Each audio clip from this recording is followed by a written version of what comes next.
Hi guys, welcome back to my YouTube channel. ඉතින් කොහොමද ඔයාලට? අද මම ඔයාලට අරගෙන ආවේ evening vlog එකක්. ඉතින් එහෙනම් එන්නකෝ අද මගේ හවස් වරුව ගත වුණේ කොහොමද කියලා බලන්න. දැන් නම් වෙලාව 2:03ට විතර ඇති මට මතක විදිහට. අද මම චුට්ටක් එළියට ගියා. දැන් තමයි මං ගෙදර ආවේ. ගෙදර ආව ගමන්ම මට හිතුණා තැඹිලි ගෙඩියක් බොන්න ඕනි කියලා. මම සාමාන්‍යයෙන් පුළුවන් හැම දවසකම වගේ තැඹිලි ගෙඩියක් බොනවා. ඒක කොහොමත් අපේ ඇඟට ගොඩක්ම හොඳයිනේ. ඉතින් මේ දවස්වල නම් කොහොමත් හොඳයි. දවස ගානේ බැරි වුණත් අඩුම ගානේ සතියට දවස් 2ක් 3ක්වත් තැඹිලි ගෙඩියක් බොන එක. මොකද මේ දවස්වල ගොඩක් රස්නේයිනේ.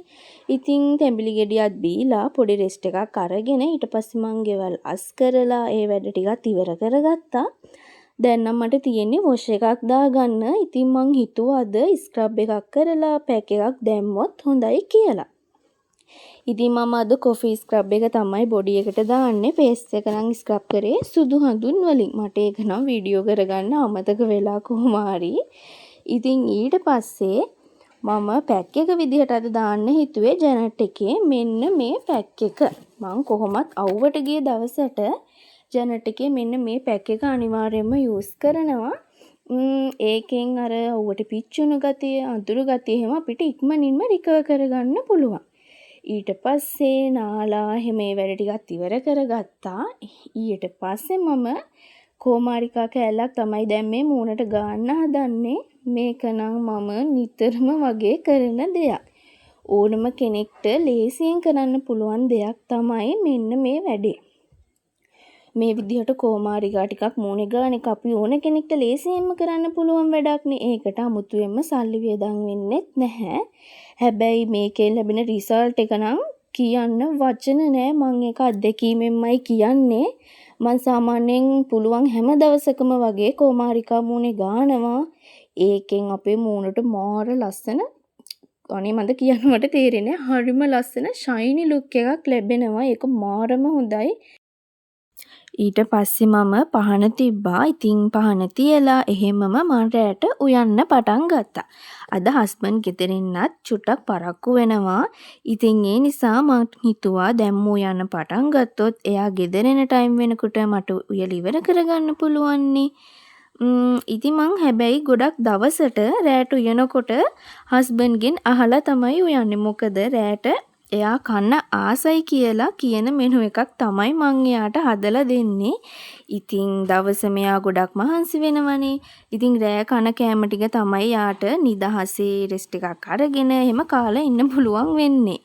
ඉතින් ඒ නිසා මම අනිවාර්යෙන්ම එයාගෙන් අහනව රෑට මොනවද හදන්නේ කියලා. එයා කියන එයා කැමති වෙන මෙනු එකක් තමයි මං එයාට හදලා දෙන්නේ. ඉතින් එයා අද කිව්වේ පරිප්පුයි චිකනුයි ඕනි කියලා. ඉතින් චිකන් ලෙග් තමයි කරියකට ඕනි කියලා කිව්වේ. මං ඒ නිසා මුලින්ම චිකන් එක හදන්න පටන් ගත්තා. ඊට පස්සේ චිකන් එක හැදෙන අතරේ මට පොල් ටික ගාලා පරිප්පුව හදන්න ඕන ටික ලෑස්ති කරගන්න ටයිම් තියෙනවනේ. ඉතින් මං ඒ නිසා ඉස්සරින්ම චිකන් එක තමයි හදන්න ගත්තේ.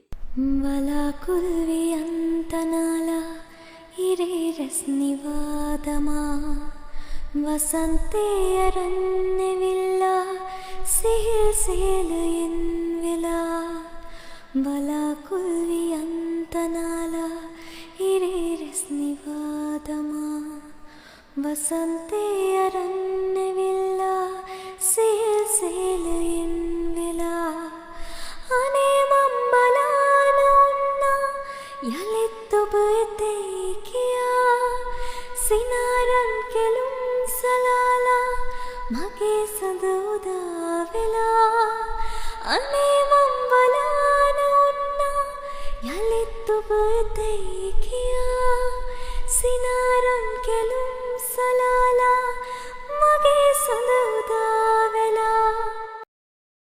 මේ වෙනකොට නම් චිකන් එක හැදෙන ගමන් තමයි තියෙන්නේ. තව චූටි වෙලාවකින් චිකන් එකේ වැඩේ ඉවරයි. මං ඉතින් ඒ අතරේ පරිප්පුවට ඕන කරන දේවල් ටික දාලා 3-5 ජාති ටික එහෙම දාලා පරිප්පු එක හදාගන්න තමයි හදන්නේ. චිකන් එක ලිපෙන් බාන ටයිම් වෙනකොට පරිප්පුවේ වැඩ ටික ඉවර කරගන්න එක තමයි මට තියෙන ටාගට් එක. ඉතින් දැන් පරිප්පුවටත් ඒ ටික ඔක්කොම දාලා ඊට පස්සේ මම මේ ටික ඔක්කොම හොඳට අනනවා. ඉතින් සමහර අය පරිප්පුවට එහෙම වතුර ටික දාලා එහෙමම ලිපේ තියනවනේ. හැබැයි ඊට වඩා මෙන්න මේ විදිහට ඕන ටික දාලා ඊට පස්සේ ඒක හොඳට අතින් මික්ස් කරලා ඊට පස්සේ වතුර ටික දැම්මම හරිම අමුතු සුවඳක් වගේම හරිම රසයි. ඉතින් මං ඊට පස්සේ පොල් ටික ගාලා ඒ ටික මිරිකලා ඒ වැඩ ටිකත් මේ අතට ටක් ගාලා කරගන්නවා. මොකද චිකන් එක බාන ටයිම් වෙනකොට පරිප්පුව හදලා ඉවර කරගත්තට පස්සේ මට චිකන් එක බාලා එහෙම පරිප්පුව ලිපේ තියන්න පුළුවන්. ඉතින් ඒක තමයි මම මේ දැන් කරන්න හදන්නේ. ඔන්න දැන් මේ වෙනකොට නම් චිකන් එක හොඳටම හැදිලා තියෙන්නේ. ගානට චිකන් එක හැදිලා. ඉතින් මම තව ටිකක් ගෑස් එක වැඩි කරලා චිකන් එක තා පොඩ්ඩක් හොඳටම උතුරවලා ඊට පස්සේ චිකන් එක බාලා පරිප්පුව ලිපෙන් තිබ්බා. ඉතින් පරිප්පුව දැන් හැදෙන අතරේ මම පපඩම් බදින්න තමයි බැලුවේ. බලනකොට පපඩම් ඉවරයි. ඒ නිසා මං හිතුවා පලා සම්බෝලයක් හදාගන්නවා කියලා. ඒක ගැලපෙනවනේ පරිප්පුයි චිකනුයි එක පලා සම්බල් මාර රහයි. මේ මෙනු එකත් මාත් හරි ආස මෙනු එකක්. ඉතින් ඒ නිසා මට හිතුණා පලා සම්බෝලයක් හදාගන්න. මං දැන් මේ එළියට ආවා. මේ තියෙන ළමයි අඟුණ දන්න අයත් ඇති නොදන්න අයත් ඇති. කිරි අඟුණද මොනවද කියලාත් කියනවා. අඟුණ කොළ කියලා තමයි කියන්නේ. මේකේ සම්බෝලේ හරිම රහයි. මැල්ලුමත් රසයි සම්බෝලෙත් රසයි.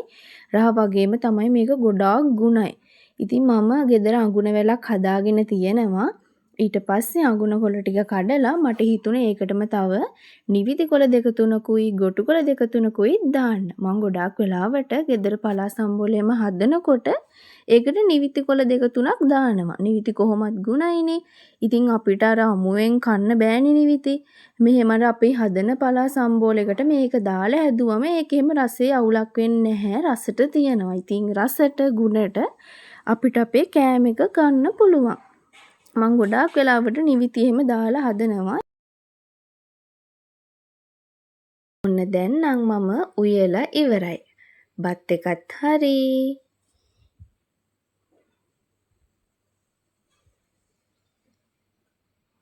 චිකන් කරි එකත් මේ වෙද්දි මාරම සුවඳට තියෙනවා. මට නම් දැම්ම බඩගිනි දැක්කට පස්සෙත් පරිප්පු කරි එකත් හදාගෙන ඉවරයි. පලා සම්බෝලෙත් හදාගත්තා. ඒක නම් වීඩියෝ කළේ නැහැ. ඉතින් එහෙනම් මං අදට ගිහිල්ලා එන්නම්. බයි.